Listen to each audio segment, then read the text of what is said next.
जिंदगी में तूफान आए कयामत आए लेकिन दोस्ती में दरार ना आने पाए.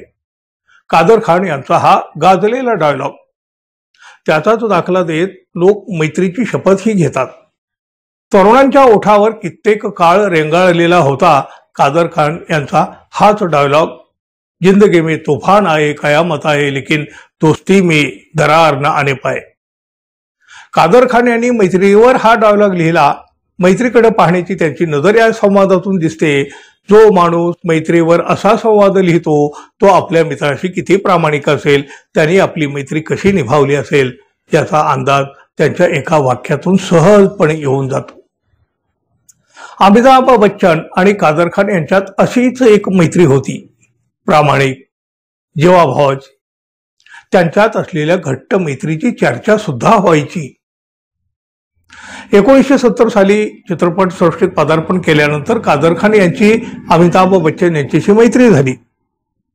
त्यानंतर 1974 साली आलेल्या बेनाम या चित्रपटापासून ते 1991 मध्ये आलेल्या हम या चित्रपटापर्यंत जवळपास 2 दशकं त्यांनी अनेक चित्रपटात एकत्र कामही केली.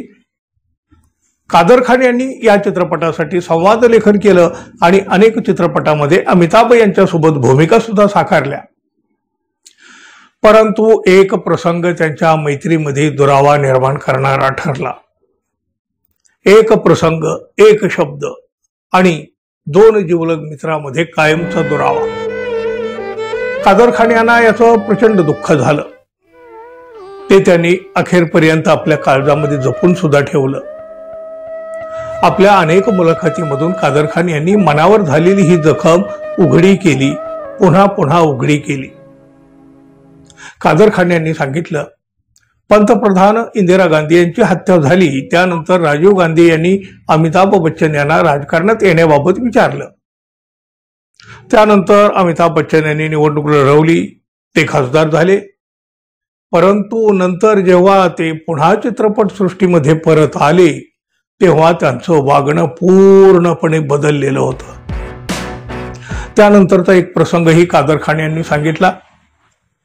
एकदा एक निर्माता मला म्हणाला, सरांना भेटलात का? मी विचारलं, कोण सर? त्यावर तो निर्माता म्हणाला, अरे तुम्हें सर मालूम नहीं? मी म्हणालो, नाही, कोण सर? त्या निर्मात्यानं सांगितलं, अमिताभ बच्चन जी. सर. निर्मात्याचं उत्तर ऐकून कादर खान काहीसे गोंधळले. अरे यार, अमिताभ तो मेरा मित्र है, अमित. ये सर कैसे बन गया? त्यानंतर कादर खान यांनी निर्मात्याला सांगितलं, अमिताभ माझा मित्र आहे, मी कधीही त्याला सर म्हणणार नाही. मी नेहमी त्याला अमित म्हणतो आणि अमितच म्हणत राहणार.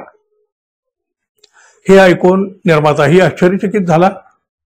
तो पुन्हा म्हणाला, कृपया यापुढे त्यांना सर म्हणूनच बोला. कादर खान यांनी मात्र अमिताभ बच्चन यांना कधीही सर म्हटलं नाही, पण या एका शब्दासाठी दोघातलं मैत्रीचं नातं मात्र कायमचं संपून गेलं. कादर खान हसत हसत म्हणालेले, त्या क्षणानंतर आमचे मार्ग वेगळे झाले. तो सरजी झाला आणि मी कादरजी राहिलो. ज्याला मित्र मानलं त्याला अचानक सर म्हणावं हे मला पटलंच नाही. त्यानेही मग मला टाळायला सुरुवात केली, फक्त मी त्याला सर म्हणत नव्हतो म्हणून. त्यामुळे मी फार दुःखावलो होतो, कारण मी त्याच्या चित्रपटासाठी इतर ऑफर्स सुद्धा नाकारलेल्या होत्या. पण जेव्हा त्याचं वागणं बदललं तेव्हा आमचं नातं तिथंच संपलं. एक प्रसंग, एक अहंकार आणि तो एक शब्द, सर. जेव्हापाड असलेली मैत्री एका क्षणात संपली. एकमेकापासून दूर गेलेले जिवलग मित्र पुन्हा कधीही एकत्र आले नाहीत. अगदी कादर खान यांनी अखेरचा श्वास घेतला त्या क्षणापर्यंत सुद्धा.